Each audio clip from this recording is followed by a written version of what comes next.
Hey there! Today I want to talk about a very important planning and systems process that I've started using that has been really helpful for building my online course business. So hopefully these 4 systems will also help you. So let's get to it. Welcome to the Course Creators HQ podcast, helping you navigate the latest techniques for creating and marketing online courses.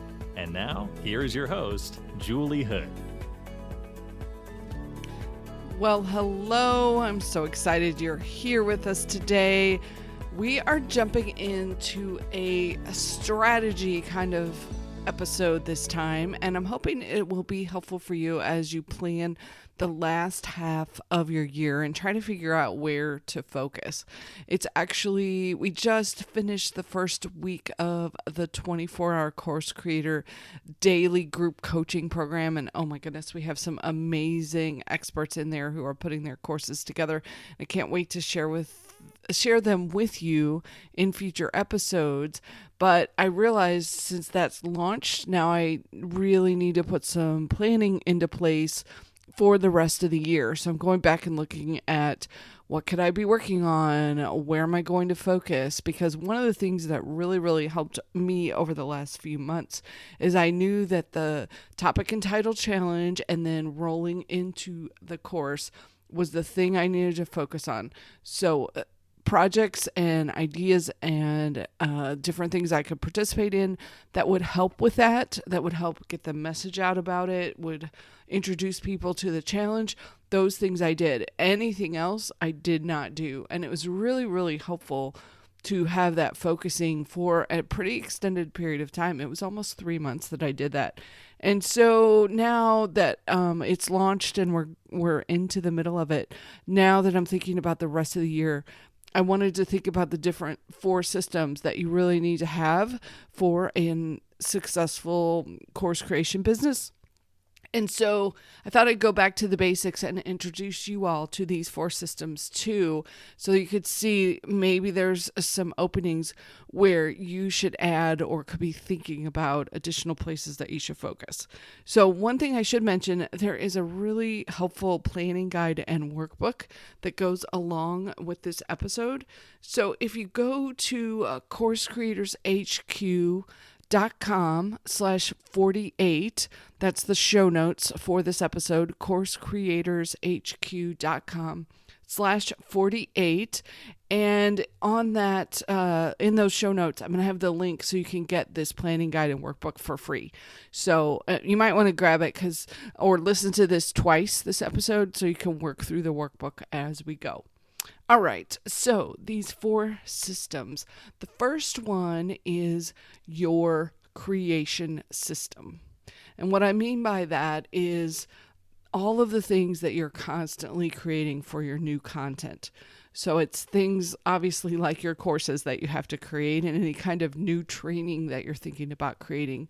But it also includes your blog posts, your email newsletters, even your social media posts. I mean, it's a lot of content that we have to create and come up with. And in addition to that, you've got all the graphics and the images that need to go along with it. So this doesn't have to take up every spare minute of your day in order to keep up with all this creation. So my first secret for you around your creation system is to constantly be looking for ways to repurpose your content. So, for example, this episode of the podcast is actually a post on my website that has been there since the very beginning, but I realized it fit right now that I could reuse this content and share it again. And then probably in a couple months or so, I'll be using the same essay as an article in the email newsletter. And then I've got blog posts and social media posts that are all going out related to this. So you can see this.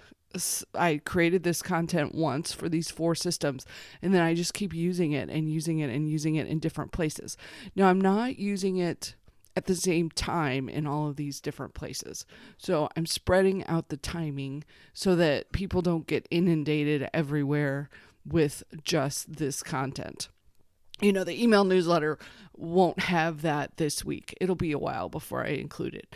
And then social media will have it periodically. So with a few minutes of your time, you can definitely get your content bucket filled and reuse a lot of that content. And then the second thing I will recommend for you on creating content is one of the first hires that you can get that will make life so much easier is to get someone to do the darn images for you because you need a lot of them. It's really time consuming, or can be, even with something like Canva that makes it a little simpler. It does take up a lot of your time. And when you're using like the online course tools like Kajabi and Teachable, they all need images on the different lessons. So hire somebody to help you. And I'll be honest, some of the best folks that I have come across have been students. So we have a really, really fantastic journalism program that teaches people design. And so I've been able to get some high school students that have helped me inexpensively. But you can also try like community colleges that have graphic design programs. And you don't want to just post a job. What you need to do is go and call the dean or call one of the professors directly and say, I'm looking to hire someone. Who's your best student that is looking for some side work that they could do? And then you make it really flexible. As long as you're planning ahead, you can give them a list at the beginning of the week and say, these are the graphics I need. These are the sizes. Can you have these by the end of the week? So that's one idea to help you save a little bit of time on this whole creation system. And one of the things that I don't hear a lot is actually hiring out the graphic design early on, because it is something that's fairly easy to pass on once you get your branding in place and you kind of know, like, I use these colors and I use these fonts and this is in general what I need things to look at, and then you can have them working on that for you. And then the last part of that is make sure they are using royalty-free images for you. So websites like pixabay.com are royalty-free, but other websites, or they can't just go pull images from Google and use them. You can get in trouble. I had a client once who got a $1,000 bill because a graphic designer had pulled an image that they hadn't paid for.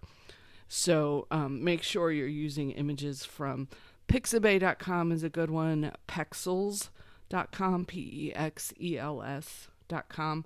And I'll put both of those in the show notes at coursecreatorshq.com/48. Okay, system number 2 is your discovery system. And by discovery system, I mean this is all the ways that people find you, the ways that they discover what you're doing.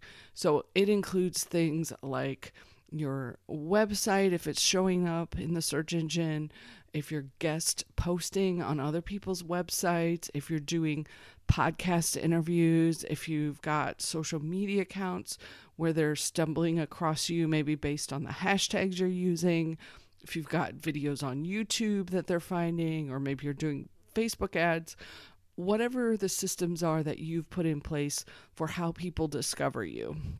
So the good news about this is there are lots and lots of discovery systems. And the bad news is that there are lots and lots of discovery systems, because the trick for you is to figure out the combination, or maybe it's just one system that really, really works for you. So, for example, Jeff Cavalieri of Athlean X realized that his discovery system is YouTube, and he's built a huge subscriber base. He started years ago on YouTube and realized that, that's his sweet spot. So the secret is that he kept at it and he kept building his audience. So I looked even back from the end of 2017. He was only at 4 million subscribers, and now he's much, much higher than that. And because he just kept going and kept going. So that's part of it, is you have to keep up with that consistency. Even if at the beginning you aren't seeing a lot of subscribers, you're putting out YouTube videos and you're getting 10 or 15 or even 100 subscribers at a time. So you just keep going to keep that discovery system going. And then you really don't have to be everywhere. You just have to find the discovery system that's perfect for you. So maybe it's Instagram. Maybe it's probably not Facebook, just because Facebook has been restricting how much they share your content out to your followers, especially on your Facebook pages. But finding that place where you really love to share is part of the secret, and part of what you're doing as you're getting started marketing is figuring out, okay, what is it I'm trying to, where is it I like to be? Where is it I like to play? What is it I like to share with people? Is it videos? Is it images? Is it lives? That kind of thing. That's part of what you're doing as you're figuring out your marketing and your discovery system. Okay, system number 3 is your relationship system. And what I mean by this is it's all about building that relationship with your audience. And it's what you're doing regularly to connect with them and build your credibility. And it may somewhat overlap with your discovery system. So, for example, social media, I really consider something where people can stumble across you, but then it's also, I've switched from trying to make it an action taking system to more of a relationship building system. So when I'm posting on Instagram, I want you to see my name and like what I'm sharing. You may or may not take actions from it. I'm noticing a lot of social media. It's really tough to get people to actually do stuff from it, especially as compared to email marketing, where they're used to clicking through and doing stuff as the result of getting an email. So I've switched my intention for my social media, and it's really to build that relationship with anyone who's connecting with me, anybody who comes across my social media account.